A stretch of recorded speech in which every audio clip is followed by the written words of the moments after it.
Check my walk and the talk, got me close to you. Got the shades and the cap with my uniform too. അപ്പോൾ മരിച്ചുപോയ കൊല്ലം സുധിയുടെയും ഭാര്യയായിട്ടുള്ള രേണു സുധിയുടെയും ഉടായ്പകൾ ഓരോ ദിവസം കഴിയുന്തോറും പുറത്തു വന്നുകൊണ്ടിരിക്കുകയാണ് സുഹൃത്തുക്കളെ.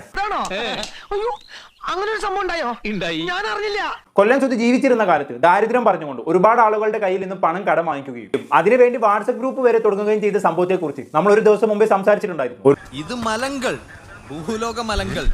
ഇനി കൂടുതൽ ഡീറ്റെയിലിംഗ് ഒന്നും വേണ്ട, എനിക്ക് എല്ലാം മനസ്സിലായി.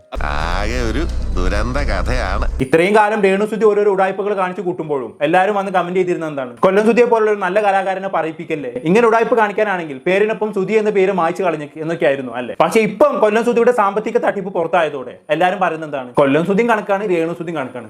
നിങ്ങളെക്കാളും വലിയ ബാഡ് ബോയ് ആണ് ഞാൻ. തറയാണെന്ന് പ്രത്യേകിച്ച് പറയേണ്ട കാര്യമില്ല, അറിയാം അല്ലെ. എത്ര പെട്ടെന്നാണ് ഒരാളെ കുറിച്ചുള്ള ഇമേജ് ഇങ്ങനെ മാറി മാറിയെന്ന് നോക്കി. ഇതാണ് സോഷ്യൽ മീഡിയയുടെ ഒരു അവസ്ഥ എന്ന് പറയുന്നത്. ഇന്നലെ വരെ നല്ല ഇമേജ് ഉണ്ടായ ഒരു വ്യക്തിയുടെ ഇമേജ് മോശമാവാൻ ഒരൊറ്റ ദിവസം മതി, തിരിച്ചു സംഭവിക്കാനും ഒരു ദിവസം മതി.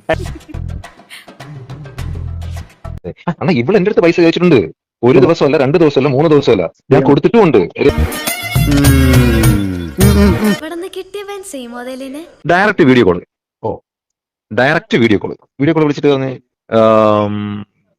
അപ്പൊ എനിക്ക് പിള്ളേരെ കാണിച്ചത് ഇവരെ ചേച്ചി മക്കളെ ഞാൻ ചേച്ചിയെ കൊടുക്കാൻ പറഞ്ഞിട്ട് അങ്ങ് കൊടുക്കാൻ അല്ല, വേറെ ഡയറക്റ്റ് ആണ്. ഇങ്ങനെ പൈസ ഒന്നും കിട്ടിയില്ല, ചേട്ടന് വർക്കിന് പോയിട്ട് പൈസ ഒന്നും കിട്ടില്ല, ആരും ചേട്ടന് വർക്കിന് കൊണ്ടുപോയിട്ട് പൈസ കൊടുക്കുക, ചേട്ടൻ ഒരു പാവമായതുകൊണ്ട് അപ്പം എല്ലാവരും ഇങ്ങനെ ഈ പാവമാണെന്നൊക്കെ പറഞ്ഞിട്ട് ഈ പൈസ കൊടുക്കില്ല, എല്ലാവരും പറ്റിക്കുന്നൊക്കെ പറഞ്ഞേട്ടാ. പകച്ചുപോയി എന്റെ ബാല്യം. പോകുമ്പോ എവിടെയോ എന്തോ ഒരു തകരാറ് പോലെ അന്ന് ഞാൻ കൊടുത്തു. പിന്നെ ഇത് സ്ഥിരം പരിപാടിയായി.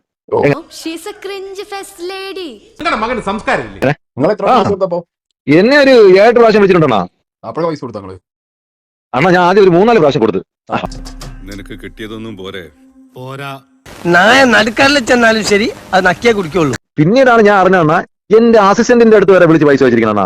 ഞാൻ കൊടുത്തതിന് ശേഷം എന്റെ അസിസ്റ്റന്റിനെ വിളിച്ചിട്ട് അവന്റെ 500 രൂപ വാങ്ങിച്ചിരിക്കുന്നത്. ഇവര് പണ്ടേ ഉടായിപ്പാ. നിനക്ക് ഞാൻ വെച്ചിട്ടുണ്ട്, ടൈം ഇല്ലാത്തോണ്ട്. ഒത്തില്ല. ആ മൂപ്പര് ഒപ്പിക്കാൻ നടക്കുക.